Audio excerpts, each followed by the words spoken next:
My name is Paul Johns. I work at Microsoft Research, and we built Duoskin as a collaboration with the MIT Media Lab. Cindy Cow was our lead engineer from MIT, and she developed and had the idea of making temporary tattoos with technology embedded in them. So she had an internship at Microsoft Research and worked with us. We developed the ability to send data back and forth from the tattoo to the phone, which was a good start. And now we've built applications on top of it. So I don't know if you'll be able to hear this, but this right here is my keyboard, and I can play music. I can play, right now it's playing piano music. I can hear it on my headphones. This is my instrument control. If I press this one, it is now a synthesizer.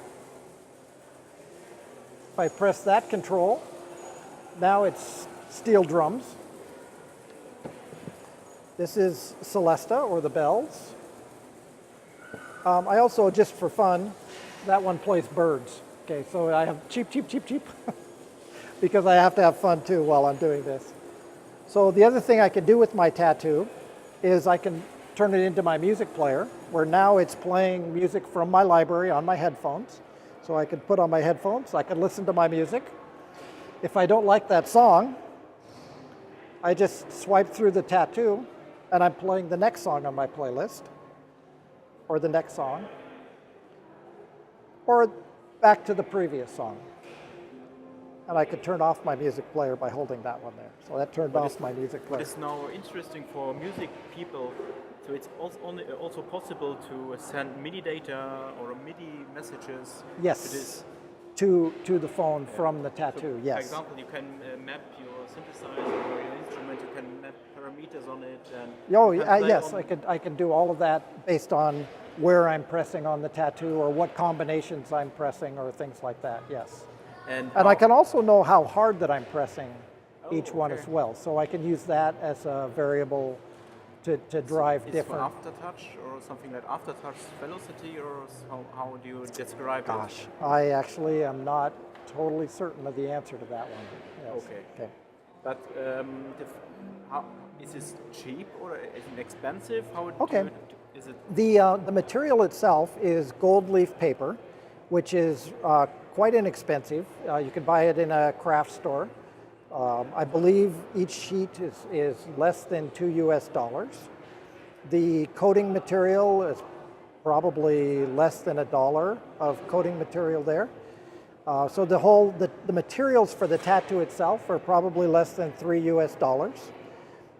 And that's, obviously we're not mass producing. That's off the shelf out of craft stores, yes.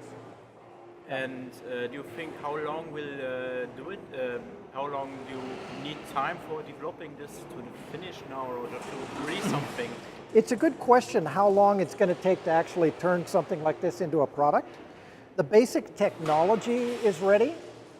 Obviously I can play the piano on my arm right now, but to make it more usable, easier to set up, less rigid on the board. Right now it's a very rigid board. We would like building soft boards instead. The battery, I have a huge battery on this for the demo day so that it'll last all day, but the battery technology, the smaller battery obviously is going to be more usable. So the answer to the question is the technology is basically ready today to be a shippable product. It has a ways to go to become a nice user-friendly system. So there's steps that we need to take to make that better. But this entire technology, do you think it's something for the musicians or more experimental, or what is your aim with this product? Okay. So what's interesting is, although the music application is an awesome one for the arm, we actually built this as a device that can input for any type of system. I can use it as a radio control, I can use it as a light control, I can use it basically for anything. So it's hard to answer the question just from the music perspective, because I built the music as a great show of its abilities. And I think there's amazing promise in that. And we've the musicians that I've talked to would love to do a show where up on stage they're playing their instrument on their arm or on their leg or on the bottom of their foot. And how small do you want it in the final? That entire system. That is, well, it's actually incredibly small. The limiting factors are really how small you want your keyboard to be, because each one obviously is a piano key. So there's a limit to how small you want, because your finger is a certain size, right? And from the, I think, I mean from the technology behind this, how big or small would be in the final? You think it's far smaller? Or? I'm hoping smaller and softer. Soft is a big key because this is directly on the skin. The rigid board, the rigid microcontroller, is not the answer for an on-the-skin interface. The soft microcontroller is almost essential for that interface. Yes. So it's not the size as much as the flexibility and comfort. Okay. Yeah. And how do you connect it to the computer or to? Okay, we use Bluetooth to connect it to the computer. So it uses there is a battery with it right now that powers the microcontroller and the Bluetooth board. Yes.